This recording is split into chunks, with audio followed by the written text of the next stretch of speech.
எல்லாருக்கும் வணக்கம்மா. இன்னைக்கு நம்ம ரேஷன் கடை துவரம் பருப்புல மணக்க ஹோட்டல் சுவையில் எப்படி இட்லி சாம்பார் செய்கிறதுன்னு ஒரு சின்ன டிப்ஸோடு நம்ம பார்க்க போகிறோம். வாங்க இப்போ எப்படி பண்ணுறதுன்னு பார்க்கலாம்.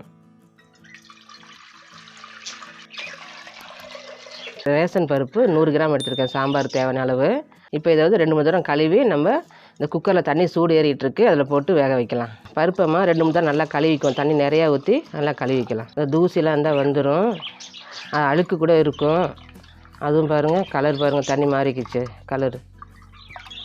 நல்லா அந்த அழுக்கு தூசி எல்லாம் இருக்கும், கழுவி ஊற்றிடுவோம். இப்போ கழுவிக்கலாம் பாருங்கம்மா. நல்லா 3 தடவை நல்லா தூசி அழுக்கெல்லாம் போகிற மாதிரி கழுவி எடுத்துக்கிட்டேன். இப்போ குக்கரில் சுடுதண்ணி வச்சுருக்கேன், அதில் ஊற்றிக்கலாம். 2 செம்பு தண்ணி ஊற்றிருக்கிறேம்மா. காய்கறிலாம் போடுறதுனால தண்ணி காஞ்சிருச்சு, காய்கறிலாம் சேர்த்து போட்டுக்கலாம் வாங்க. இப்போ நம்ம பருப்பு போட்டுட்டோம். மஞ்சத்தூள் போடணும், அது 1/4 ஸ்பூன் தான். இது ரொம்ப குட்டி ஸ்பூன், அதனால் இதில் ஃபுல்லாக எடுத்துருக்கிறேன். நீங்கள் பெரிய ஸ்பூன் போட்டிங்கன்னா 1/4 ஸ்பூன் போட்டுக்கோங்க சாம்பாருக்கு.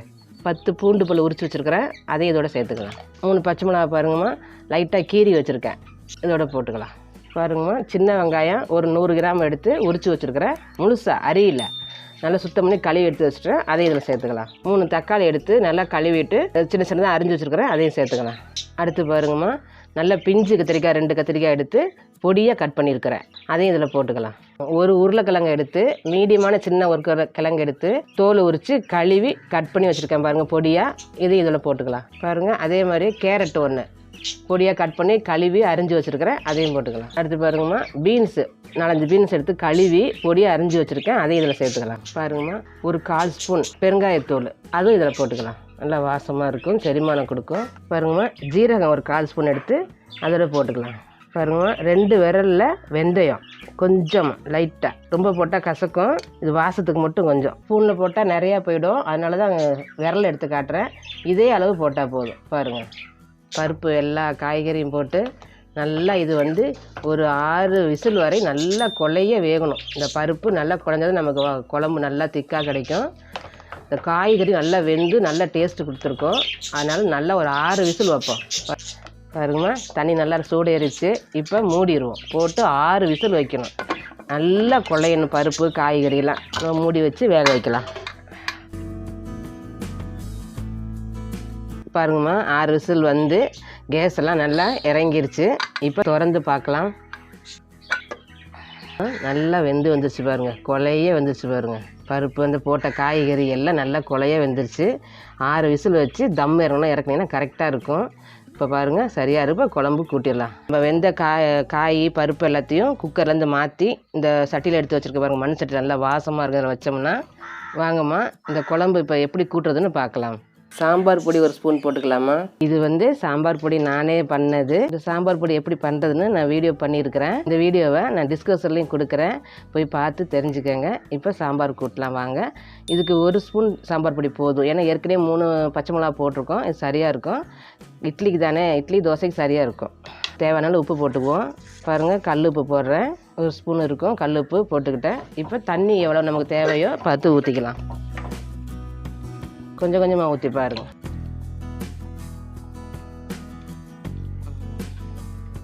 போதும், இது நல்லா இருக்கும், கரெக்டாக இருக்கும்.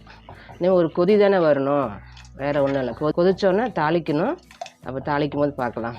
இப்போ இதை மூடி கொதிக்க விடலாமா. இப்போ பாருங்கம்மா, சாம்பார் நல்லா கொதி வந்துருச்சு. இப்போ நம்ம ஹோட்டல்லாம் சாப்பிட்டோம்னா அந்த சாம்பார் இட்லியில் மேலே ஊற்றி தொட்டு சாப்பிடும்போது அது ஒரு மாதிரி பதமாக நல்லா வாசமாக இருக்கும். ஒரு மாதிரி தொட்டு சாப்பிடும்போது நல்லா கைக்கு வலுவலுன்னு வர மாதிரி இருக்கும். அது ஏன்னு கேட்டிங்கன்னா நான் பண்ணுறேன் பாருங்கள். பாருங்கம்மா, நம்ம வீட்டில் இட்லி மாவு அரைச்சிருப்போம்ல, அந்த மாவு தான் இது. அதை எடுத்து கொஞ்சம் எடுத்து ஒரு 1/2 கரண்டி 2 ஸ்பூன் பாருங்கம்மா, நம்ம வீட்டில் ஆட்டி வச்ச இட்லி மாவு தான் இது. இதை தான் ஹோட்டலில் ஊற்றி வச்சுருப்பாங்க, நமக்கு தெரியாது. இப்போ நான் பண்ணுறேன் பாருங்கள். 2 ஸ்பூன் இருந்தால் போதும், ரொம்ப ஊற்றுனீங்கன்னா புளிக்கும். ஆனால் 2 ஸ்பூன் மாவு போதும்.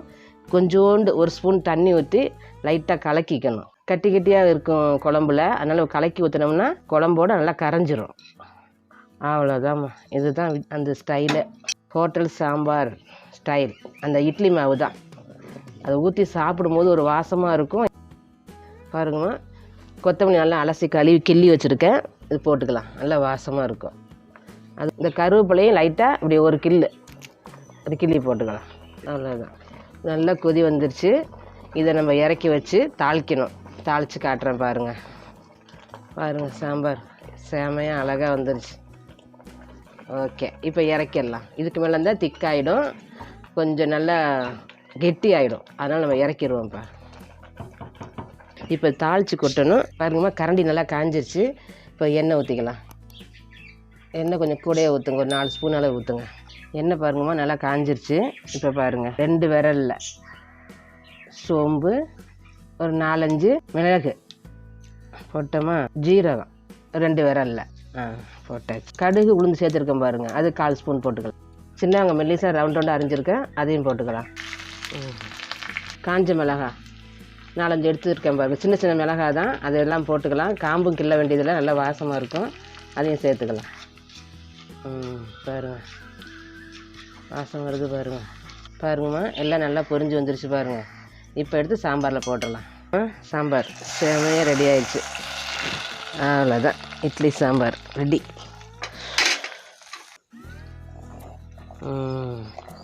அருமையான இட்லி சாம்பார் ரெடி ஆயிடுச்சுமா.